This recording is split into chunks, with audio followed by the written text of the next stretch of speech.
ભાજપ સરકાર વિરુદ્ધ કોંગ્રેસની મસાલ રેલી, વોટ ચોર ગાદી છોડના નારા સાથે તીવ્ર વિરોધ. મહેસાણા 14 ઓગસ્ટ 2025 મહેસાણા જિલ્લા કોંગ્રેસ સમિતિ અને શહેર કોંગ્રેસ સમિતિ દ્વારા શહેરના મધ્યમાં આવેલા તોરણવાડી માતાના ચોકથી ગાંધીજીના બાવલા સુધી કેન્દ્રની ભાજપ સરકારની નીતિઓ અને કામગીરી સામે તીવ્ર વિરોધ પ્રદર્શન માટે એક વિશાળ મશાલ રેલીનું આયોજન કરવામાં આવ્યું હતું.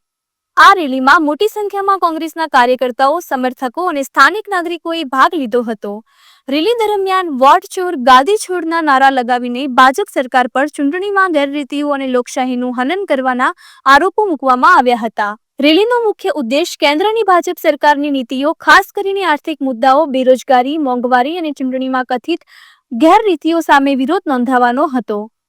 આ ઉપરાંત રેલી દ્વારા સ્થાનિક નાગરિકોમાં જાગૃતિ લાવવા અને સરકારની નિષ્ફળતાઓને ઉજાગર કરવાનો પ્રયાસ કરવામાં આવ્યો હતો. રેલીનું મુખ્ય આકર્ષણ રેલી દરમિયાન વોટ ચોર ગાદી છોડના નારા ઉપરાંત ભાજપ હટાવો, દેશ બચાવો અને લોકશાહી બચાવો જેવા નારાઓથી વાતાવરણ ગુંજી ઉઠ્યું હતું. કાર્યકર્તાઓએ હાથમાં મશાલો અને બેનરો લઈને ભાજપ સરકારની નીતિઓની ટીકા કરતા સંદેશાઓ પ્રદર્શિત કર્યા હતા. આ રેલીએ શહેરના નાગરિકોનું ધ્યાન આકર્ષ્યું હતું. મહેસાણાના સ્થાનિક નાગરિકોએ આ રેલીને મિશ્ર પ્રતિસાદ આપ્યો હતો. કેટલાક નાગરિકોએ કોંગ્રેસના આ વિરોધને સમર્થન આપ્યું હતું અને સરકારની નીતિઓથી પોતે પણ અસંતુષ્ટ હોવાનું જણાવ્યું હતું. જ્યારે કેટલાકે આ રેલીને રાજકીય ઉપાય તરીકે જોઈને તેને ટીકા કરી હતી. Bureau chief Chetan Patel, MG live news, Mehsana. સમગ્ર દેશની અંદર અને રાજ્યની અંદર વોટ ચોરી કરી અને ભારતીય જનતા પાર્ટીના વડાપ્રધાન બન્યા છે એમના વિરુદ્ધમાં આજે મશાલ રેલીનું આયોજન મહેસાણા શહેર ખાતે કરવામાં આવ્યું હતું.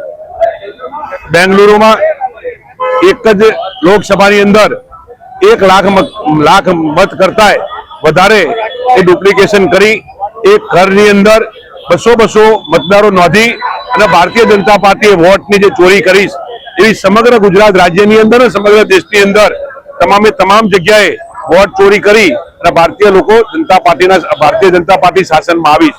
હવે ગુજરાતમાં પણ વોટ ચોરી ગોતવા માટેનો અને વોટની ચોરી કરી અને 30 વર્ષથી જે શાસનમાં બેઠા છે એની પોલ ખુલ્લી કરવા માટે સમગ્ર જિલ્લાની પ્રજાને જાગૃત કરવા માટે આજે મશાલ રેલીનું આયોજન કરવામાં આવ્યું. જે રીતે અમારી કોંગ્રેસ પાર્ટી જે રીતે પ્રોગ્રામ આપશે એ જ રીતે પ્રોગ્રામનો કાર્યક્રમ કરી અમે બધા જ આવનાર દિવસમાં આગલા કાર્યક્રમો અમારા આપવામાં આવશે.